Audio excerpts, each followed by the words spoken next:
Buenas tardes, Carlos Rodríguez. El día de hoy te hemos convocado para que puedas completar una pequeña encuesta con fines académicos.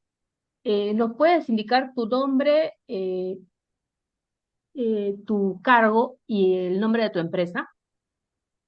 Buenas tardes, Catherine. Sí, cómo no. El nombre de la empresa es Conisol MCR SAC. Mi nombre es Carlos Francisco Rodríguez Lozano y me desempeño como gerente general de la empresa. Correcto. A ver, comencemos porque estas son unas preguntas para saber qué tanto conocimiento tienes sobre el tema de derecho laboral. ¿Tú sabes qué es un contrato de tiempo indeterminado? Sí, hemos tocado ese tema con el área legal, justamente para ver el tipo de contratación que se puede hacer a nuestro personal por el tipo de servicio que damos, ¿no? Básicamente es un tiempo en el cual no se define o no se tiene definido. Esa es una de las determinantes de ese contrato, ¿no? Generalmente en tus proyectos que realizas no tienes establecido el tiempo que se va a ejecutar. No tanto así. Fue una de las opciones que nos ponían porque nosotros realizamos proyectos, realizamos trabajos. Si bien es cierto, hay proyectos que pueden durarte un mes, 2 meses, ¿no? Y por ejemplo, como ahora tenemos un contrato que ya estamos ya casi 3 años con ese contrato, pero dentro de ese contrato se ejecutan instrucciones de obras o proyectos pequeños. Y entre esos proyectos hay lapsos de tiempos en los cuales la gente no trabaja. Entonces nos dieron como una opción este tipo de contrato que mencionas, que es el indeterminado, mm, pero evaluando porque hay algunas cláusulas que indican, por ejemplo, que ellos son, al momento de ser indeterminados, se los tiene que como contratar en específico a esas personas, ya, o sea, que nos amarra de alguna manera con el vínculo, nosotros lo desestimamos, ¿no? Con el área legal. Así que ya generamos otro tipo de contrato con el que estamos trabajando. Pero sí, o sea, si tú me preguntas que si lo conozco, sí, sí lo hemos tocado, sí lo hemos hablado sobre ese tipo de contrato, ¿no? Y normalmente, ¿con qué tipo de contrato trabaja o en porcentaje, cuál es el mayor porcentaje, qué tipo de contrato tienen en tu empresa? Básicamente nosotros el que hemos adecuado para el tipo de trabajo es un trabajo a plazo fijo, sujeto a modalidad por obra determinada. Ese es un poco complicado en cuestiones de términos legales, ¿no? Eso ya lo tiene que manejar el área legal. Yo tengo entendido, por ejemplo, y sabía que había a plazo fijo, pero ya cuando me ponen un término de sujeto a modalidad por hora determinada, ya me movió un poco las cosas. Pero no, o sea, nosotros utilizamos ese plazo fijo y con la modalidad de por una hora determinada, ¿no? Porque el proyecto a veces dura, como te digo, una semana o puede durar 15 días o puede durar al mes, ¿no? Todo el mes o 2 meses seguidos, o sea, entonces un poco que no se definía, entonces decidimos por usar ese tipo de contrato, ¿no? Fijo, plazo fijo, sujeto a modalidad por obra determinada. Ya. Eh, ¿Conoces lo que es un contrato de tiempo parcial? No lo hemos tocado, pero imagino que parcial es porque consideras un tiempo no, digamos, no continuo con el trabajador, ¿no? Es un contrato en el cual lo puedes contratar por un tiempo al día definido, ¿no? Por ejemplo, si lo normal son 8 horas, de repente solamente eh, se le requiere, por ejemplo, por las mañanas, entonces para mí debe ser un contrato de ese tipo, ¿no? Que solamente utilizas en tiempos definidos, ¿no? No por una hora completa, ¿no? Ya, correcto. ¿Qué consideras tú una causa de despido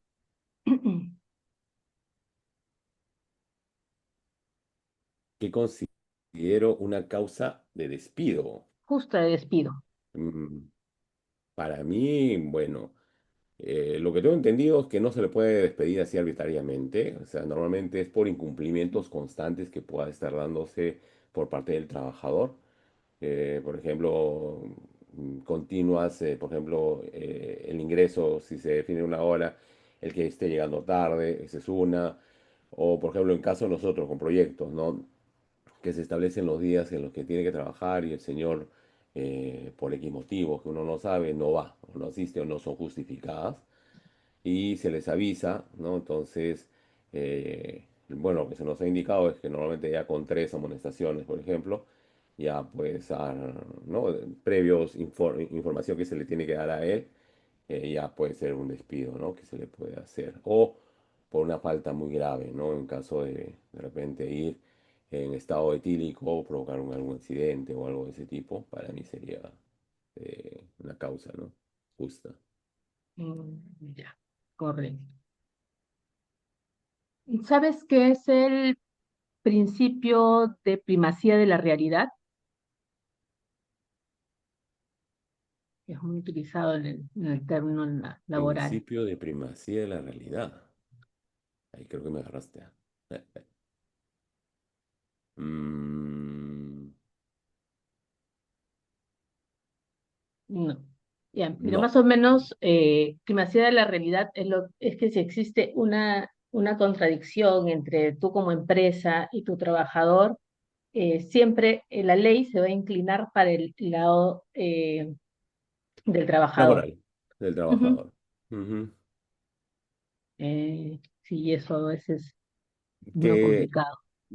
sí, justamente, justo todos los contratos que estamos viendo, porque tuvimos una observación de parte de uno de los trabajadores, en los cuales a pesar de haber hecho todo, o sea, el señor no estaba muy de acuerdo, digamos, ¿no? Ya, así Sí. es que, a pesar de que se cumplió con todo, y se ha demostrado que se cumplió con todo, ¿no? Pero con lo que tú indicas, ¿no? O sea, ya al momento él de hacer como un reclamo, digámoslo así, se le considera más a lo que él pueda estar diciendo y ya, bueno, tenemos que nosotros sustentar todo lo demás para demostrar que no es lo que indica el señor, ¿no? Ujú, sí, lo protegen de Mm, alguna manera, ¿no? Creo yo. sí, bueno, el derecho laboral siempre de alguna manera protege al trabajador. Esa parte. Claro, o sea, yo estoy totalmente de acuerdo, ¿no? Pero yo creo que también tiene que ser un poco cumpliéndose con los contratos que se puede haber establecido, ¿no? Directamente con ellos, ¿no? Porque una cosa es lo que se habla como contrato y se establece como contrato y que después salgan otras cosas. Por eso como te decía, se ha tenido que hablar con el área legal y generar un contrato que sea mucho más contundente, ¿no? Para evitar principalmente estos inconvenientes que te indico, ¿no? Que es lo que tú me Ujú. dices ahorita, el principio de la irrenunciabilidad, ¿no? Em, ¿Sabes qué es el sistema laboral? Como El sistema laboral, ¿a qué te refieres? ¿Cómo es eso? sistema, todo el sistema laboral que se ejerce en el Perú. Ah, claro. Asumo que deben ser todo lo que son las normas, procedimientos que regulan, ¿no? Tanto el trabajador como el empleador, ¿no? Son Ya, normas, claro, estatutos, con respecto a los regímenes, a los tipos de regímenes de trabajo, ¿te refieres? ajá, también. Mm, sí, como te digo, por ejemplo, nosotros estamos trabajando de acuerdo a lo que se coordina o no, se llega a un acuerdo con el cliente. Por ejemplo, la modalidad de trabajo es 5 por 2. Eh, por ejemplo, en la ciudad de Arequipa, que estamos, que es, bueno, es misma ciudad, entonces la gente trabaja de lunes a viernes y sábado y domingo no. Más Ya. bien, por ejemplo, hemos hecho trabajos en otros proyectos, por ejemplo, en Las Bambas o en Antamina, en la cual es su régimen de trabajo, el tiempo máximo que nos permiten a nosotros trabajar es 21 días, ¿no? 21 Entonces, días, bajan esto habla 7. de 21 por 7, claro, 21/7. Y sí, sí, tengo conocimiento de Y regímenes está que, en por el ejemplo, régimen general. nosotros estamos en régimen general. Yo sé que hay régimen general, hay régimen PYME y creo que de micro y pequeña empresa, ¿no? Sí, MIPE y REMIPE. Ujú. Sí, Ya, nosotros estamos en general. continuemos.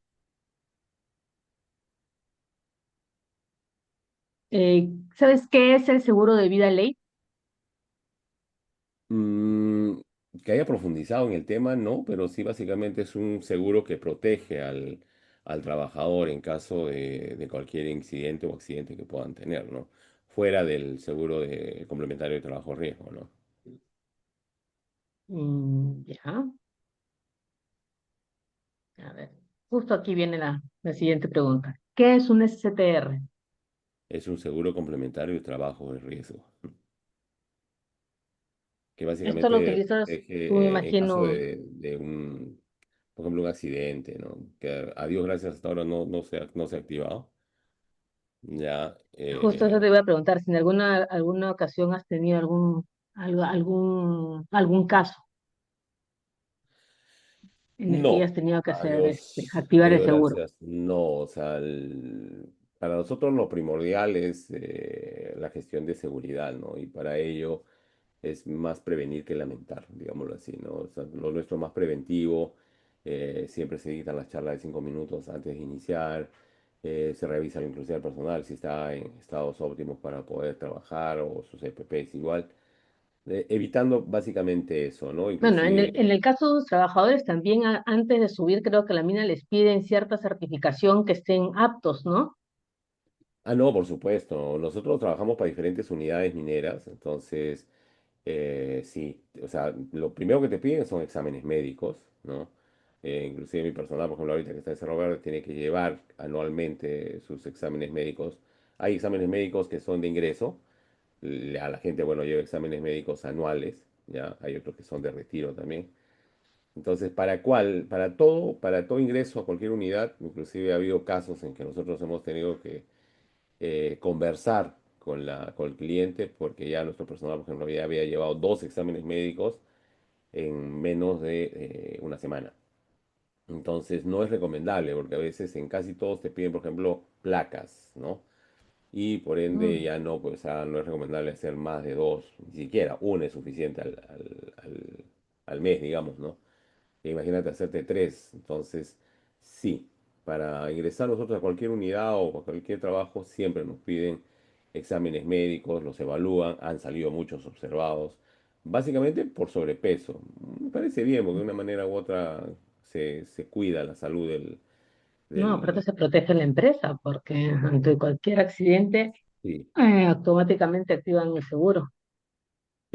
Pero no tanto por accidente, ¿no? O sea, básicamente es porque ha ocurrido casos en los cuales, por ejemplo, no se les ha hecho bien el examen médico o hay formas, yo no estoy de acuerdo totalmente. Ya se les ha dicho al personal si por A o por B ellos tienen alguna dolencia o han padecido de alguna enfermedad, que lo digan, ¿no? No, muchos a veces tratan de ocultarlo, ¿ya?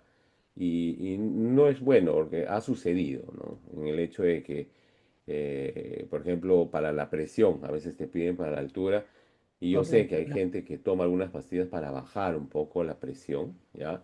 Y no lo indican, ¿no? ¿Y qué ha sucedido? Que a veces suben a la altura y a veces les puede dar un ataque fulminante, ¿ya? Mm, Y no se ha definido, ¿no? Entonces, inclusive en la unidad normalmente suben y nuevamente les hacen ese examen por lo menos de presión, ¿no? Porque sí es un mm, poquito de cuidado en ese caso, porque sí vamos a alturas de mayor a 4.000, 4.800 a veces, ¿no? wow. Ujú. Ya, a ver, sigamos. ¿Usted considera que el contador debe conocer la amplitud del derecho laboral? Sí, totalmente. O sea, debe tener conocimiento, ¿no? Uno, porque yo muchas las veces se le ha consultado, no es mi campo, ¿no? El ver, por ejemplo, cuáles son los beneficios que se les tiene que pagar a cada uno de los trabajadores, ¿no? Y eso lo ve principalmente el área contable.